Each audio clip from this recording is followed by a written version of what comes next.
What's something that you thought everyone did until you said it out loud, and what was the reaction? Green Up Day. Where I grew up, everyone walked up and down all the roads in town on the first Saturday in May and cleaned up trash. You were issued a pile of bright green trash bags and left them on the side of the road when they were full. Later, crews would come and pick up the bags. I did this every single year until I left for college. For as long as I could remember, pretty much everyone in town participated, and we usually got free hot dogs and hamburgers afterwards. It was just what you did on Green Up Day. Nobody really questioned it. I just assumed everyone, everywhere, did this until I got to college and found out it wasn't really a thing in most other places. When I was a kid, I thought lint was its own thing, like a type of matter, so whenever I emptied the lint trap in the dryer, I would put the lint in a trash bag in my closet. I figured I would eventually have bagged all the lint so there wouldn't be any more on my clothes. When I eat bananas, I thought it left a film on your teeth. Turns out I have a tree allergy and it's just my tongue reacting. My wife was the one that told me I should probably see an allergist.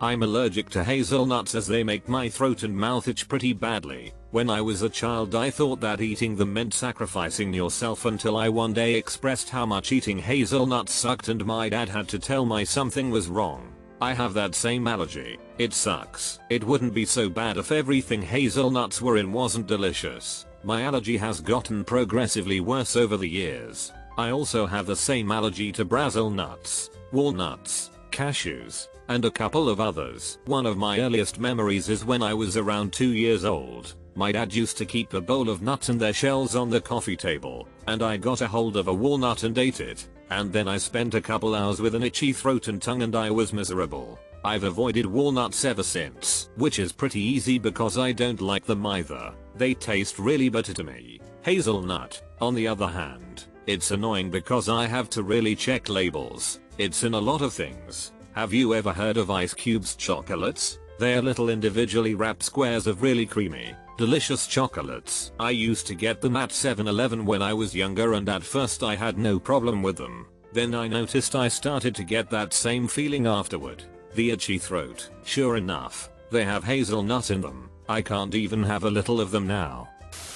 A happy. Grew up around family and friends that would give random gifts called a happy. My sister and I would be out shopping or running errands or pretty much doing anything and see something that reminds us of one of our friends. So we would buy it, wrap it up for fun, and present the gift to our friends. A way of saying I thought of you when I saw it. Years later, we're both in college and the same situation happened to us a few weeks apart. We each got a happy for our friends and they just stared at us like, why are you giving me this? It's not my birthday. Some confusion. Different friends in the stories. We called each other and I mentioned it and my sister said the same thing happened to her a week earlier. We still give happy gifts. It's fun, and even more fun when you are the one receiving a happy.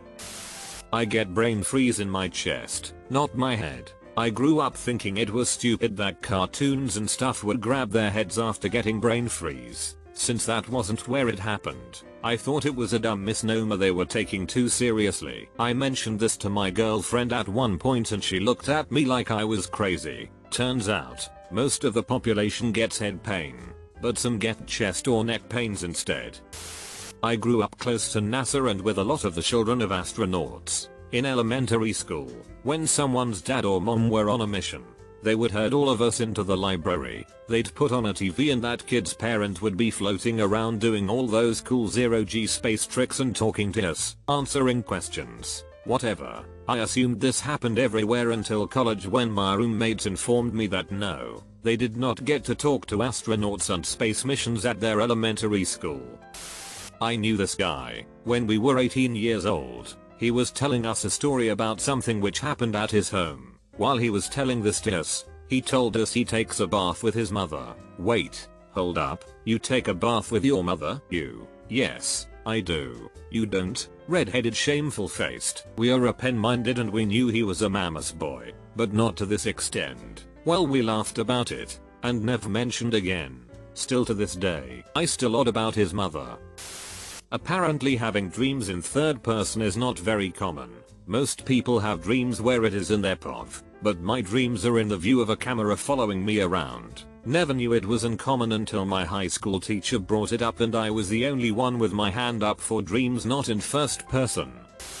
Reading instructions, especially the driver's manual that comes with your vehicle. Apparently no one actually does this.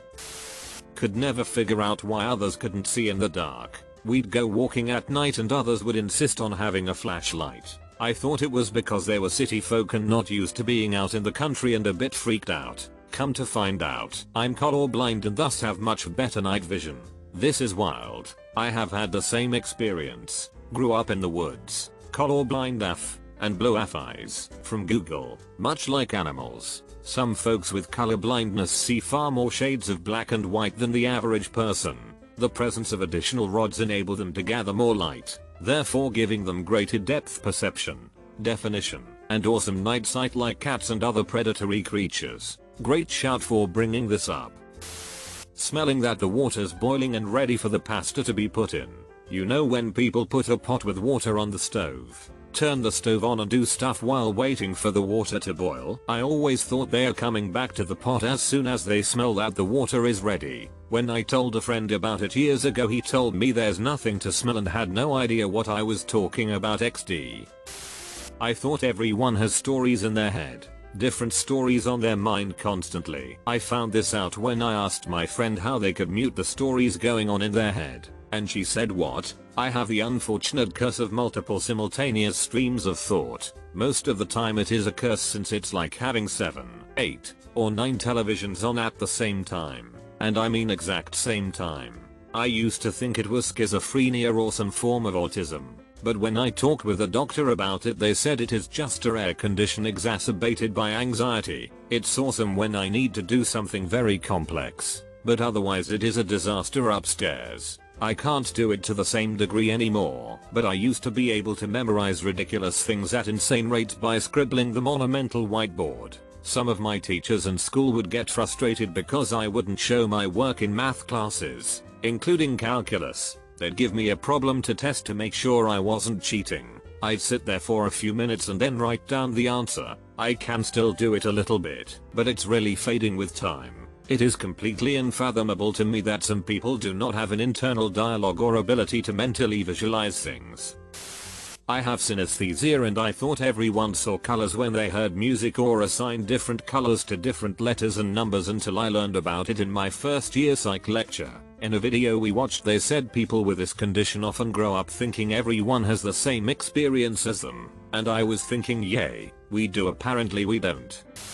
This is more like something I thought everyone experienced. If I look at white or lighter colored objects in direct sunlight for too long, my vision gets a pink fade, it seems. I voiced this to a few people, and no one relates. Anyways, my solution to this problem is just to wear sunglasses almost all the time when the sun is out. Up until I was about 26, I thought that doctors cut the hole at the tip of a boy's penis at birth. I always thought that the bigger the cut, the louder piss sounds when hitting toilet water. I said it out loud once and was laughed at and educated quickly. Still haven't lived that down a decade later. The random shudders you feel build up in your chest area and neck, and then you shudder your head, neck and shoulders, almost like a quick spasm. My mum used to say someone walked over your grave when she saw me do it. I read somewhere it's a very mild form of epilepsy and not uncommon. But it's a what the F are you talking about? To others that don't get it. Dreaming. I have crazy intense dreams and regularly lucid dream. I always remember my dreams well after I've woken up, and sometimes have dreams where, like a mini series, I go to bed one night and can pick up where I left off the next night. I assumed everyone dreamed in general and in similar detail. I learned once I moved in together with a girlfriend, we'd wake up and the usual good morning, sleep well would occur, but I'd always be like, so what did you dream about? Mine last night was nuts. And she was like, I don't dream. Then I asked all my friends and it seemed to be 50/50. I dream but I don't remember it. I don't dream. And the ones that did dream would be like, I had a dream where I was in school and my hair fell out. And that was it. Just super mundane dreams. That must suck. Last night I was in a port town. Current year. But everything looked to be made of wood and stone, but technology was everywhere. Then a giant shop of the line sailed up, but it was actually a cruise ship. So we went on board and just a ton of stuff happened on this ship, and it was a fun nautical themed dream where I would eventually go diving. I love dreams because they're always so vivid and romanticized over the top. Spraying your balls with deodorant. I learned to spray anywhere that gets sweaty with deodorant, and my balls would get sweaty, so it made sense. First day of basic training, the looks I got. Turns out it is only me. PS, I don't do that anymore. Just talc my balls instead. Lads, pro tip, talc your balls.